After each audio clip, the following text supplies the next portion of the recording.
Hi, good evening Bobo Marian at good evening sa lahat ng mga nakikinig na nanonood sa Bombo Radyo Liguan. Okay po, ayun po.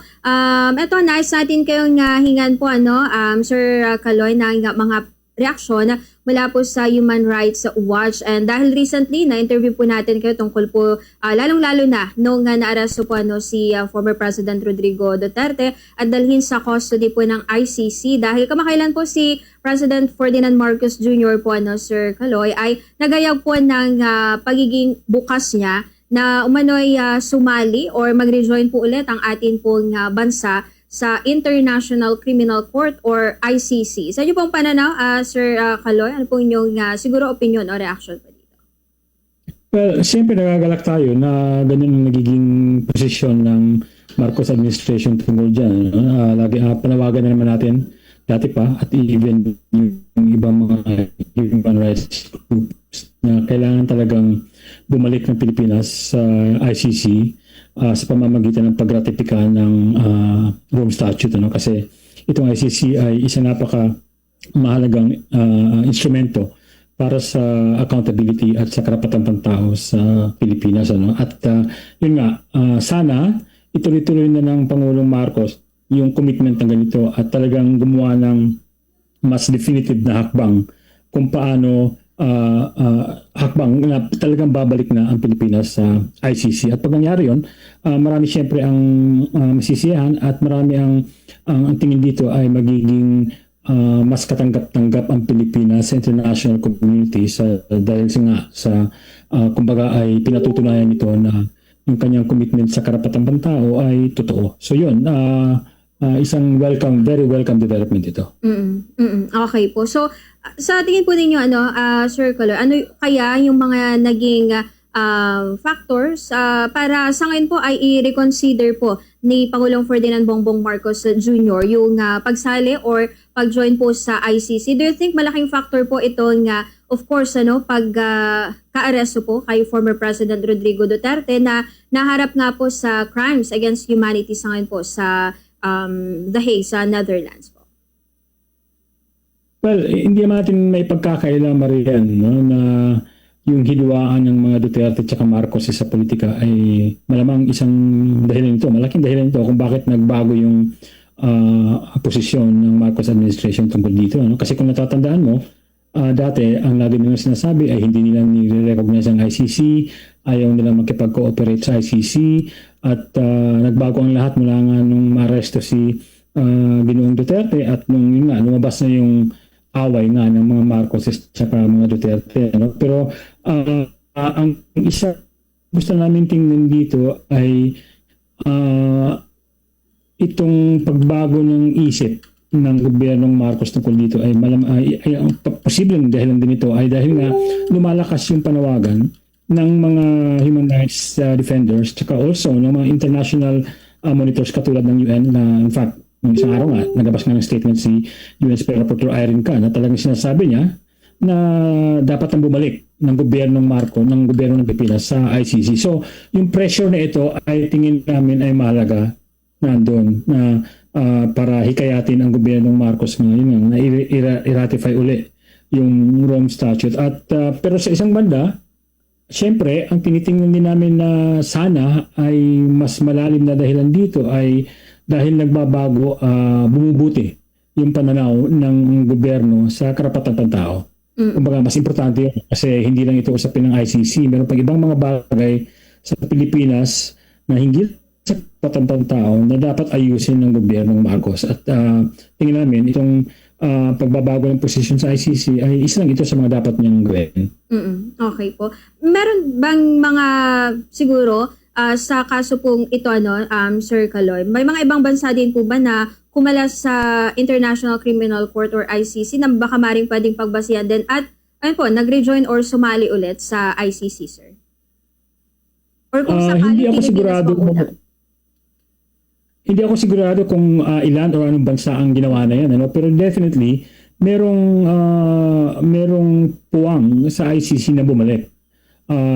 Ang gagawin lang dito ay i-ratify uli ng Senado yung tratado, yung Rome Statute nga, at bumalik uli ang Pilipinas sa ICC. So andyan yung hakbang na pwedeng tahakin ng gobyernong Marcos para gawin yan. Ano? So, again, back to your question, hindi ko kasi hindi itong kumbaga hindi ito yung tipong tinututukan ko talaga bilang isang researcher ng Human Rights Watch. May mga ibang kasama ako na ito yung talagang tutok sila dito. Pero sigurado ako na pwedeng bumalik talaga sa ICC. In fact, yung nga panawagan ng Human Rights Watch at iba pa, na talagang dapat lang talagang bumalik sa ICC ng Pilipinas. Kasi nga, ito yung isa sa mga sinasabi natin pinaka-konkretong pwedeng gawin ng gobyerno para ipakita sa mundo na talagang seryoso sila na pangalagaan yung karapatan ng tao. Okay po. Ito po dahil pinag-usapan na nga po natin na Sir Kaloy itong International Criminal Court. Hinga na rin po natin kayo ng reaksyon doon po sa request na interim release ni President Ferdinand Bongbong should I say former President Rodrigo Duterte sa ICC, na kung saan ay maging si Attorney Cristina Conte po ay tila nagkaroon po ng pagkabahala dahil nila parang may 50-50 po na possibility po na maaring i-grant ng ICC yung interim release na nire-request po ni former President Rodrigo Duterte. Well, maintindihan ko yung agam-agam na ganyan, kasi nga naman, ang haba-haba ng paglalaban ng mga biktima ng drug war para madala sa ICC itong si dating Pangulong Duterte. Pero tingin ko naman dito, isang formalidad lang ito na dapat gawin ng depensa. Kumbaga, kung hindi ito ginawa ng kampo ni Duterte, baka maakusahan yung abogado nila na hindi ginagawa yung trabaho. Kumbaga, i-exhaust lang nila yung mga ganitong klaseng measures na nasa Rome Statute naman na kumbaga pwede namang gawin. Ngayon, ang tanong dito pa ay i-grant kaya ng pre-trial chamber yung request na ito ng defense ng Pangulong Duterte na mag-interim release na. Mukhang malabong mangyari yon. Kasi although meron ng mga pagkakataon na nag-grant ng interim release ang ICC sa mga ibang akusado, yung mga kaso o yung mga akusado, ang hinaharap nilang mga kaso ay hindi kasintindi nung hinaharap ni dating Pangulong Presidente Marcos, Duterte. So yung iba dati, yung nabigyan na ng interim release ay ang kaso ay mga obstruction of justice, hindi pa yung crimes against humanity mismo. So tingin namin malabong mangyari ito. Pero ito ay isang kasama dun sa due process na proseso na kailangan gawin ng depensa para talagang mapaghandaan yung pagharap ni Ginoong Duterte sa pre-trial chamber ngayong September 23 para dun sa pagbabasa sa kanilang sakdal. So, tingin ko, wala po dapat ipangamba ang mga biktima ng drug war tungkol dito. Siyempre, dinadalangin naman natin na sana maging maayos yung pagtingin ng pre-trial chamber dito at i-deny yung request ng kampo ni Duterte. Okay po. Sa part po ninyo, Sir Kaloy, may pagkabahala din po ba doon nga sa possibility or yung parang malamang na hindi raw po kontrahin ng ICC prosecutor yung hilingan ni former President Duterte basta't masunod lamang po yung ilang mga kondisyon po, sir? Wala kaming posisyon tungkol dyan. Tingin namin spekulasyon lang yung mga ganyang bagay. Mahirap isipin na hindi ko kontrahin ng Office of the Prosecutor yung ganyang klaseng request ng interim release. Pero kung totoo man na hindi ko kontrahin ng Office of the Prosecutor ng ICC yan, ito marahil tingin ko ay dahil na rin kumbinsido sila na maayos, maganda at malakas yung kanilang kaso sa pre-trial chamber na tingin nila ay hindi ito bibigyan pansin ng pre-trial chamber.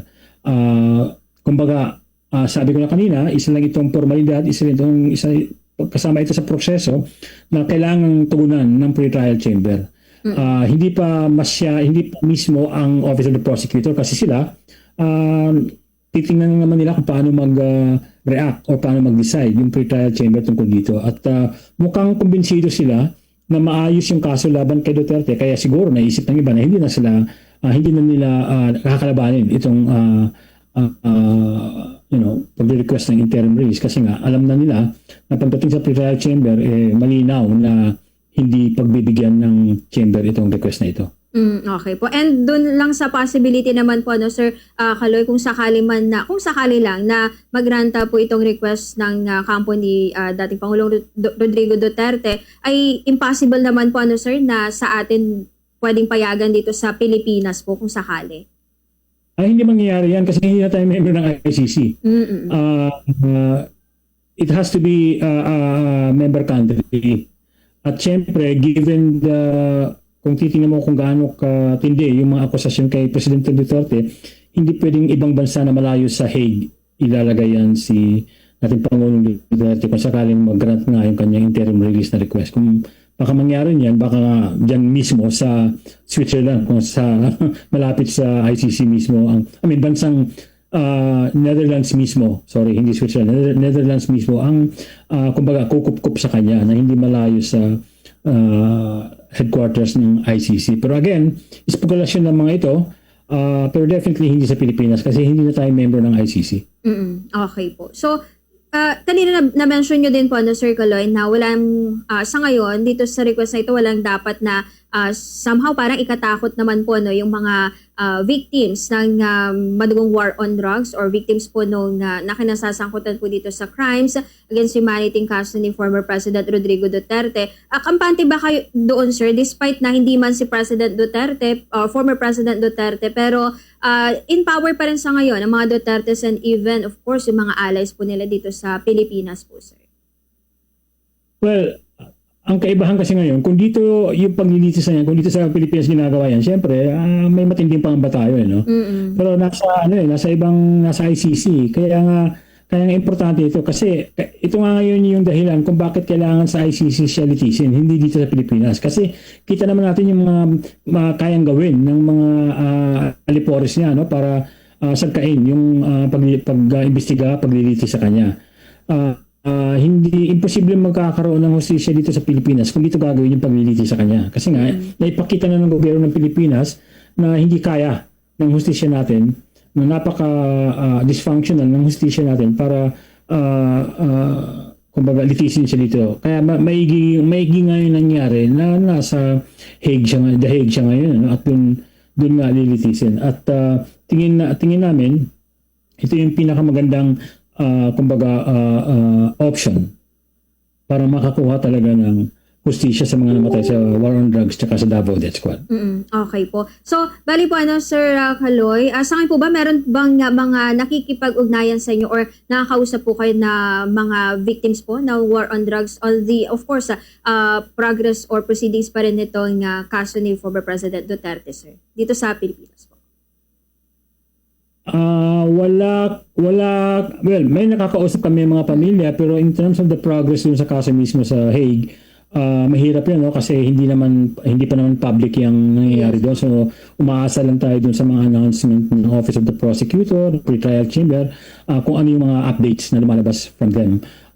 In fact, yung mga pamilya ng drug war, na even yung mga nag-complain sa ICC, ay sila mismo ay hindi naman talaga, kumbaga wala sila sa front seat doon sa Hague para tingnan yung mga nangyayari doon. Kasi hindi pa naman nagsisimula yung paglilitis talaga, no? Sa September 23 pa mangyayari yan, no? At sa mga nakausap namin, maganda naman yung disposisyon nila, malalakas yung loob nila at natutuwa sila na yun nga, na-aresto na si Mr. Duterte at mukhang umuusad kahit paano yung hustisya para sa kanila. Siyempre, premature pa para sabihin na talagang lubusang hustisya na ito, pero at least merong, kumbaga, may patutunguhan na unlike kung sa halimbawa dito na sa Pilipinas ay mahihirapan talaga. Nakita nyo pa lang yung nangyari sa Senate, yung impeachment ni Vice President Duterte, talagang every step of the way talagang pinipigilan nila na maimbestigahan, no? So, imagine mo kung dito nangyari yung pag-iimbestiga at paglilitis kay Mr. Duterte, ang hirap-hirap talaga. So, yun nga, ngayon na nasa Netherlands yung kaso, yung mga pamilya ng biktima ay kahit pa paano ay optimistic sila na meron na mangyayari. Okay po. So, siguro last question din po natin, Sir Kaloy. Sa tingin niyo po ba sa ngayon, kahit pa paano po ba, parang sa inyo pong observation, medyo na-accept na po ba ng mga supporters po ni former President Rodrigo Duterte na talagang imposible na po na mapabalik po kaya ng panawagan po nila na mabalik sa Pilipinas si dating Pangulong Duterte kasi itong mga nakalipas na buwan ay humupa po yung mga panawagan kaugnay po rito, sir. Tingin ko may mga marami sa kanila ang ngayon medyo parang kumbaga kumbinsido sila wala sa magagawa. Although syempre may mga rabid pa rin naman ng mga supporter si Mr. Duterte at sila yung napakaingay sa social media. Pero yun nga, tamang sinabi mo, parang humupa yung ingay nila tungkol dito sa nangyayaring ito. At tingin ko, meron na rin kumbaga pagtanggap dun sa katotohanan na wala na silang magagawa dito sa nangyayaring ito. At ibigyan na lang nila ito sa kamay ng ICC at mag-hope sila na magiging maayos at magiging patas yung pagdadala ng ICC sa kaso na to. At tingin ko yun naman talaga ang mangyayari. In fact, swerte na nga si dating Pangulong Duterte na binibigyan siya ng mga ganitong klaseng proseso ng due process, binibigyan siya ng pagkakataon, depensahan sarili niya. Ito yung klase ng mga karapatan na talagang pinagkait niya sa libo-libo mga Pilipino ng panahon niya. So, kumbaga, itong mga supporter ni Mr. Duterte, count your blessings na lang talaga sila. Na andyan pa yung matanda, medyo may sakit siguro at nakakulong, pero ito na yung kahihinatnan talaga nung mga ginawa niya nung panahon niya. So, tingin ko marami sa kanila tanggap na to at syempre tingin ko marami rin sa kanila ang medyo nahihirapan pang i-process itong nangyayaring ito. At naawa tayo syempre, kaso mas maawa tayo dapat dun sa mga biktima ng drug war. Okay. Pero maari ba nating asahan ulit, sir, na siguro mag-intensify yung mga ganitong panawagan? Kasi ngayon, wala pong masyadong naririnig na tayo or napopublicize po from ICC. Dalang susunod pa po sa September po, sir. Should we expect na siguro by September muling mag-intensify po itong mga panawagang ito, sir? Oh, definitely. Expect natin yan. And also, wag natin kalimutan, Marian, na yung napakatinding ingay na nangyari nung inaresta si Mr. Duterte noong March 11, isa sa mga rason nun ay sa disinformation. So, pinakalat talaga ng kampo ni Duterte ang mga disinformation campaign sa TikTok, lalo na. So, andyan yun ang isa sa mga rason kung bakit sobrang emotional, sobrang ingay nung mga panahon na yun. Now, we expect na sa September 23 ay babalik uli ang mga yan. Magkakaroon uli ng disinformation campaign na hihikayatin yung mga Pilipino na labanan itong nangyayari kay Duterte. Pero yun talaga yung demokrasya eh. May ganyan at may ganyan talaga na mangyayari, lalo na ngayon na grabe yung disinformation, lalo na yung mga maling paggamit sa AI para magpakalat ng mga fake news at mga maling impormasyon, no? At i-expect natin yan. Pero sa ang punot nito pa rin, Marian, ay malakas yung kaso ng mga drug war victims against kay Mr. Duterte at yun ay nakikita mismo ng ICC at malakas ang loob natin or kampante tayo na tutugunan ng ICC yung kung ano yung ebidensya na inihain sa harap nila. Okay po. Siguro panghuli na lang, Sir Kaloy, kasi na-mention nyo din itong disinformation. May mga siguro dagdag na reminders na lang ba kayo, Sir, doon po sa pagsuri po ng maayos sa mga impormasyon sa social media. Lalo recently, babanggitin na lang din po natin na yung pag-share po ng isa po sa mga mambabatas natin ng mga AI-generated po na post sa social media po. Well, ito ay isang nagpapakita na desperado na rin yung mga kampo ni Mr. Duterte na kumuha ng suporta at kung ano-ano na ng mga pinapakalat nila sa social media, mga kasinungalingan na ang dali na kasi magsinungaling ngayon using AI, using fake news, ano? So talagang gagamitin nila yan. Ang panawagan naman natin sa publiko na maging mapanuri din naman. Sa panahon ngayon medyo mahirap tingnan kung ano ba talaga ang totoo o hindi. Pero wag magpadala ng basta-basta na lang kung ano yung nakita nyo sa Facebook nyo, sa feeds nyo.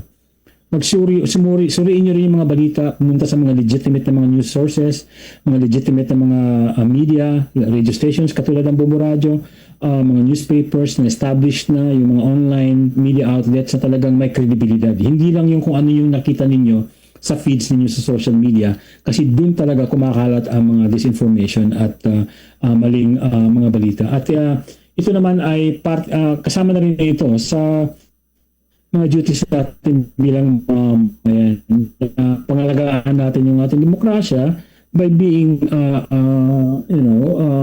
vigilant about the news and kung ano yung mga nire-report tungkol sa mga nangyayari ngayon. Okay po. So with that, thank you po lahat sa oras ninyo, Sir Carlos, at good evening po, sir. Good evening din. Salamat din ng marami, Bongbong Marian, at mabuhay kayo.